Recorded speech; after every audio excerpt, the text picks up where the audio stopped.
২০১৫ সালে মুক্তিপ্রাপ্ত সালমান খানের ব্লকবাস্টার চলচ্চিত্র বজরঙ্গি ভাইজানের মুন্নির কথা মনে আছে নিশ্চয়ই। ছোট্ট সেই বাচ্চা মেয়েটি অভিনয় আর উপস্থিতি দিয়ে জিতে নিয়েছিল কোটি দর্শকের হৃদয়। দর্শকদের কাছে মুন্নি নামে পরিচিত সেই হর্ষালি মালহোত্রা এখন যথেষ্ট বড়। বজরঙ্গি ভাইজানের পর আর কোনো চলচ্চিত্রে দেখা না গেলেও সামাজিক যোগাযোগ মাধ্যমে বিশাল ফ্যান ফলোয়িং উপভোগ করেন এই ক্ষুদে অভিনেত্রী। তবে বজরঙ্গির জন্য আজও সকলের হৃদয়ে রয়েছেন হর্ষালি। সিনেমাটি বক্স অফিসে ব্যাপক সফল হয়, বেশ বড়সড় আয় যায় সালমান খানের পকেটেও। তবে জানেন কি এই সিনেমায় মুন্নি কত টাকা পারিশ্রমিক পেয়েছিল?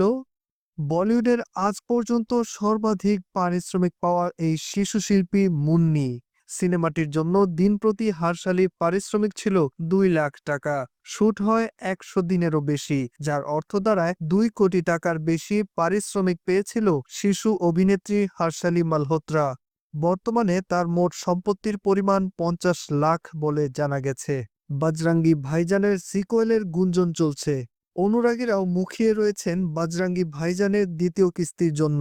সালমানের সঙ্গে মুন্নিকে পর্দায় আরও একবার দেখতে চান সকলেই। সিনেমাটির চিত্রনাট্যকার চেষ্টা করছে বজরঙ্গি ভাইজান 2 নিয়ে আসার। সিকোয়েলে মুন্নি চরিত্রে হর্ষালি থাকবে কিনা সেই বিষয়েও এখনো ধোঁয়াশা রয়ে গেছে। হর্ষালি যখন সিনেমাটি করেছিল তখন সে ছিল মাত্র 6-7 বছরের, এখন সে কিশোরী।